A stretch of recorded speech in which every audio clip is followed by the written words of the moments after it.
അസ്സലാമു അലൈക്കും വറഹ്മത്തുള്ളാഹി വബറകാതുഹു. എല്ലാവർക്കും സുഖം തന്നെയല്ലേ? നമ്മളിൽ പലരും കടങ്ങൾ കൊണ്ട് വിഷമിക്കുന്നവരാണ് അല്ലേ? ഓരോരുത്തർക്കും ഓരോ വിഷമങ്ങളുണ്ട്. എന്നാൽ അതിലധികവും കടങ്ങൾ കൊണ്ട് വിഷമിക്കുന്നവരാണ്. കടം വന്നുപോയാൽ പകലിനെ നാണം കെടുത്തുന്നതും രാത്രിയിൽ ഉറക്കം കെടുത്തുന്നതുമാണ്.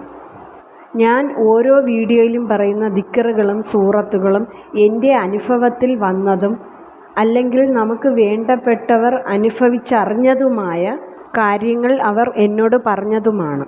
അതുമാത്രമല്ല, ഞാൻ ഖുർആൻ്റെ ഒരുപാട് പുസ്തകങ്ങൾ വായിക്കാറുമുണ്ട്.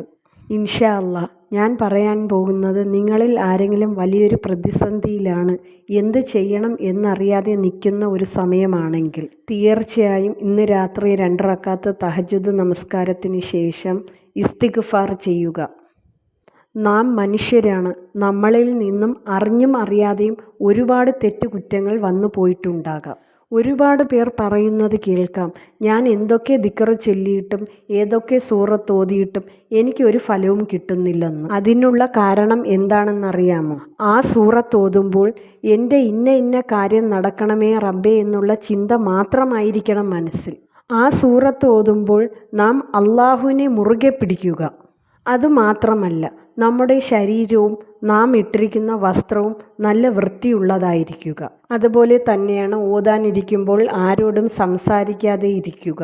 ഒരു റൂമിൽ നാം മാത്രമായിരിക്കണം. അതുപോലെ സൂറത്തോ ദിക്റോ നിയത്ത് വെച്ച് ചൊല്ലുന്നതിന് മുമ്പ് അസ്തഗ്ഫിറുല്ലാഹിൽ അളീം എന്ന് 100 പ്രാവശ്യം ചൊല്ലുക. അതുപോലെ ഇന്ന് രാത്രി 21 പ്രാവശ്യം സൂറത്ത് ഫത്തഹ് മനസ്സിൽ നിയത്ത് കരുതി ഓതിയ കാര്യമാണ്.